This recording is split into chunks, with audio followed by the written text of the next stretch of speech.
ፍልሰታ ፍልሰታ ዝብል ቃል ፈለስ ካብ ዝብል ናይ ግእዝ ግሲ ዝወፀ ኮይኑ ካብ ሓደ ቦታ ናብ ካልእ ቦታ ምጓዓዝ ማለት እዩ።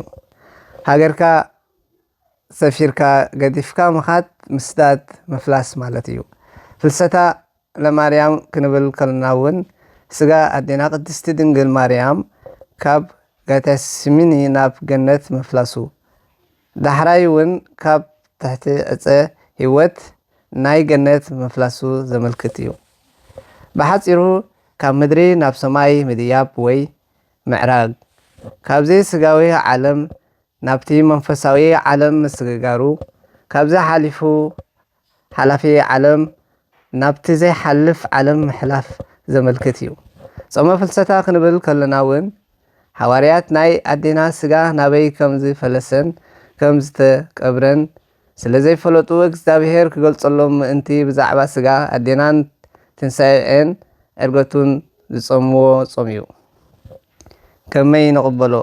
እዚ ንኣትዎ ዘለና ጾመ ከዓ ኣቦታትና ብዙሕ በረኸትን ጸጋን ዝረኽብሉ ከም ምዃኑ ንሕና እውን ከምኣቶም ክንረብሓሉ ኮይና ከምቲ ክንጾሞ ዝግባአናን ዝተኣዘዝናዮን ኮይና ክንጾሞ ኣለና።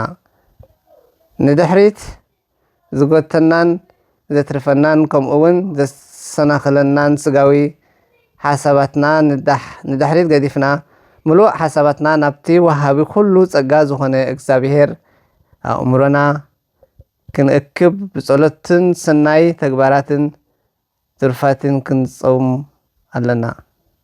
ብንስሓ ነፍስና ሓፂብና ካብ ክፉእ ዘበለ ማለት ካብ ቂምታ ባእስን ክርክርን ክፉእ ወዘይመስሎ ኩሉ ርሒቕና እግዚአብሔር እሰመሮ ሰናይ ምግባር ትሩፋት እናፈጸምና ብምሉእ ልብና ናብ እግዚአብሔር እንተደኣ ተመሊስናን ለሚናዮን ኩሉ እቲ ዘድልየና ከም ዝህበና እሙን ነገር እዩ።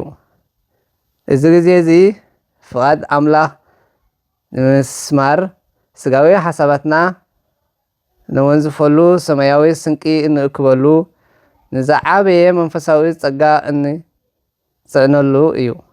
ኣብዚ እዋን መዘከርታ ትንሳኤን ዕርገትን ኣዴና ቅድስቲ ቅዱሳን ድንግል ማርያም ጾመ ፍልሰታ ብዙሓት ካብ ቤቶም ተፈልዮም ብሱባኤ ተወሲኖም ዓራቶም መንጸፎምን ገዲፎም ኣብ መሬት ብምድቃስ ጥርምረ ማይን ጥራሕ እንዳጣዓመ ብኣጠቃላሊ ኣብ ሰሙነ ፍልሰታ ኣብ ቅድስቲ ኦርቶዶክስ ተዋህዶ ቤተ ክርስቲያን ዘሎ ኩነታት ኩሉ ምእመናን ዓብ ኮነ ንኡስ ህፃን ኮነ ኣረጋዊ ዘርእዮ ሃይማኖታውን መንፈሳውን ተግባራት ንኣዴና ቅድስቲ ቅዱሳን ድንግል ማርያም ዘለዎ ጽኑዕን ዓሚቑን ፍቕሪ ዝገልጽ እዩ።